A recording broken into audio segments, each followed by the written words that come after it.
ये कहानी है 1938 की। कैरली नाम के एक आदमी की, हंगेरियन आर्मी में, और वो उस कंट्री का बेस्ट पिस्टल शूटर था।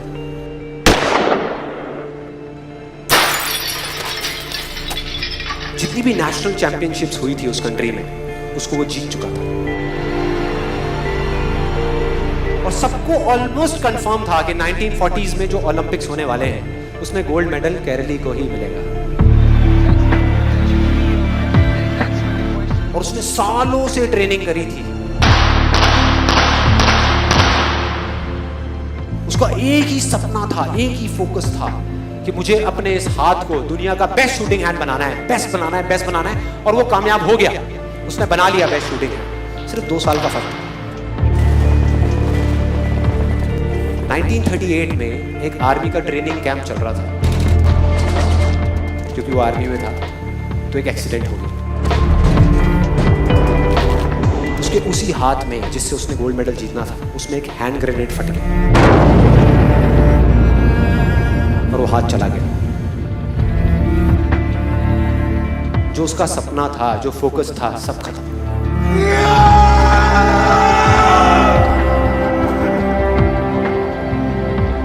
उसके पास 2 रास्ते थे। एक तो ये कि वो बाकी की पूरी जिंदगी रोता रहे और कहीं जा करके छुप जाए, या अपना जो गोल था जिस पे उसने फोकस किया हुआ था उसको पकड़ करके रखे। तो उसने फोकस किया उस पे नहीं जो चला गया था, जो उसके पास नहीं था। उसने फोकस किया उस पे जो उसके पास था।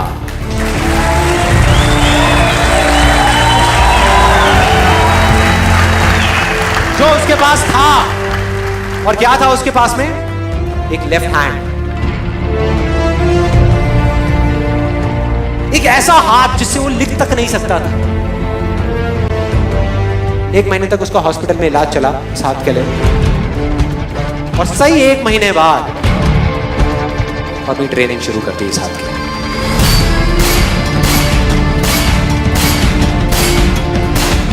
ट्रेनिंग के 1 साल बाद, मतलब कि 1939 में वो वापस आया।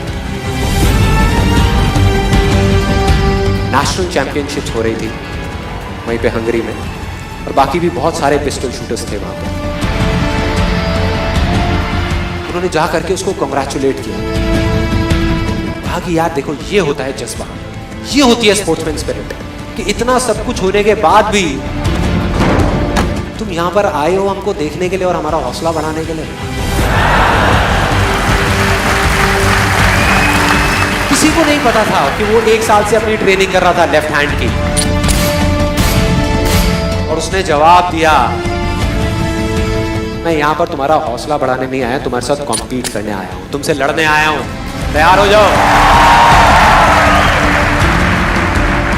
और कंपटीशन हुआ। बाकी सब वहां पर जितने भी लोग थे वो कॉम्पीट कर रहे थे अपने बेस्ट हैंड से। ये कॉम्पीट कर रहा था अपने ओनली हैंड से। ओनली हैंड से। कौन जीता? The man with the only hand, Kairali जीत गया। लेकिन वो यहां नहीं रुका। उसका गोल क्लियर था कि मुझे इस हाथ को इस कंट्री का नहीं, इस पूरी दुनिया का बेस्ट शूटिंग हैंड बनाना है। उसने अपना सारा फोकस उठा करके डाला 1940 पे, जब ओलंपिक्स होने वाले थे। लेकिन 1940s के ओलंपिक्स कैंसिल हो गए वर्ल्ड वॉर की वजह से।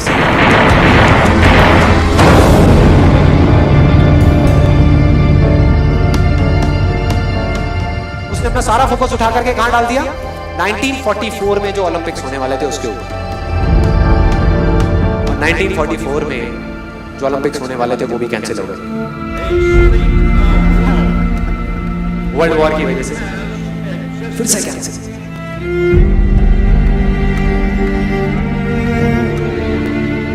उसने अपना सारा फोकस उठा करके डाल दिया 1948 के ओलंपिक्स में।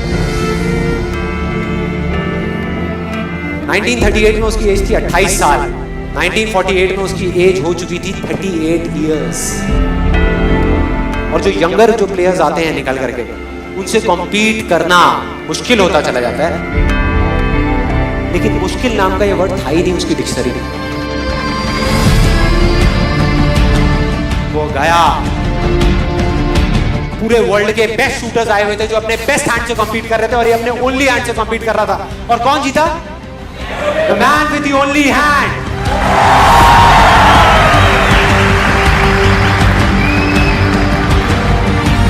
लेकिन वो तब भी नहीं रुका। 1952 ओलंपिक्स, दोबारा कॉम्पीट किया उसने, और इस बार गोल्ड मेडल कौन जीता? गैरल ली। 4 साल बाद दोबारा से, और पूरी की पूरी हिस्ट्री को बदल करके रख दिया ओलंपिक्स ने। इस पर्टिकुलर कंपटीशन में उससे पहले किसी भी एथलीट ने लगातार 2 गोल्ड मेडल्स नहीं जीते।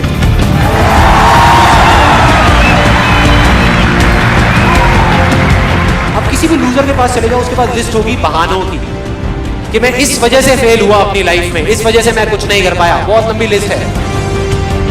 और दूसरी तरफ विनर के पास चले जाओ, उसके पास में 1000 वजह होगी वो ना करने की जो वो करना चाहता है, सिर्फ एक वजह होगी वो करने की जो वो करना चाहता है, और वो कर जाएगा।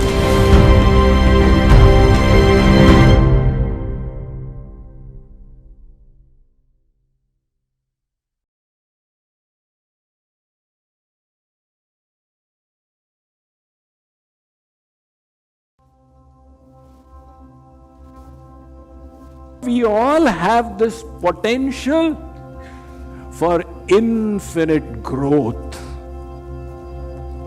Now, what limits us? Our own thinking, your own imagination. It can lift you up. Unfortunately, it's a two-edged sword which can also limit you. As once an eagle got limited. The eagle's egg was placed in the midst of prairie chicken. Prairie chicken are these birds that just cluck around on the ground, flying a few feet up. So when the baby eagle hatched, it found itself in the midst of chicken. And monkey see, monkey do. What it saw, that's what it was doing. So it would also cluck around and flutter its wings a little bit. Although it was destined to soar high in the skies, it was clucking around on the ground. One day, this baby eagle saw a giant bird gliding in the skies. It was thrilled. Wow! What in the world is that? The prairie chicken said, that is an eagle. It's the king of the birds. It can do that. You and I cannot do it. So it continued to cluck around on the ground. What a terrible pity. It was born and destined to rule the skies, but it was conditioned to flutter around on the earth. This was the misutilization of the imagination. So in the same way, when I say the law of infinite potential, don't let your imagination cripple you. We tend to cripple ourselves. If we wish to soar like an eagle, we will have to learn to use our mind and our intellect in the way the eagle does. We will have to learn the ways of flying high. And we'll also have to unlearn the ways of the prairie chicken, God has not created us to live down in the dumps. He has created us so that one day, when we wake up to claim our divine inheritance, we will achieve the supreme perfection that He has planned for us.